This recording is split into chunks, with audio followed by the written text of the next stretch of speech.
আসসালামু আলাইকুম। আপনারা সবাই কেমন আছেন? আশা করি ভালো আছেন।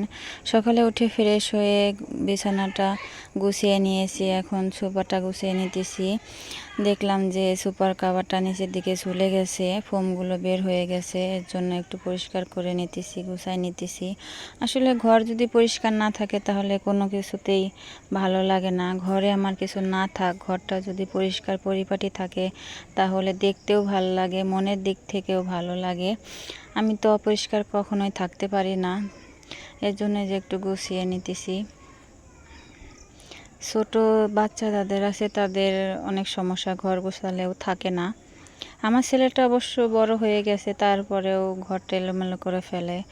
টিউবওয়েল পর চলে আসলাম, কিছু থালা বাসন ধুয়ে তারপরে পানি ঝরার জন্য রাখলাম। ভাতটা বসাই দিছি, জালটাও ধরিয়ে দিলাম।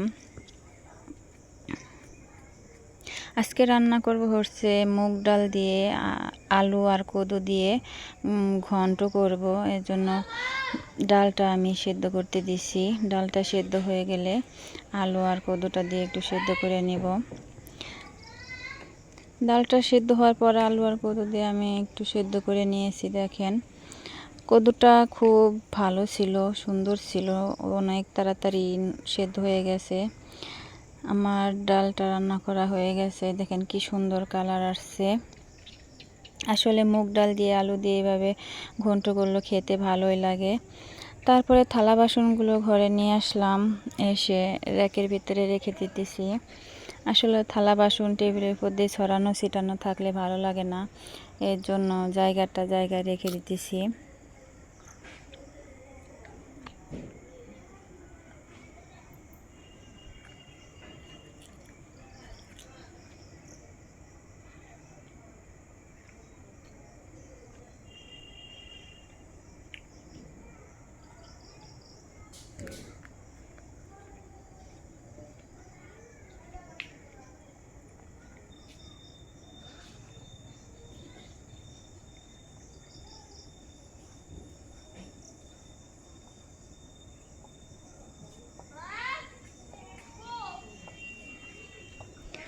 তারপরে চলে আসলাম খাওয়া দাওয়া করার জন্য। কালকে কিছু পিঠা বানাইছিলাম, সেই পিঠা ছিল, ভুড়ি রান্না করা ছিল, এর সাথে ডাল ঘন্ট করছি।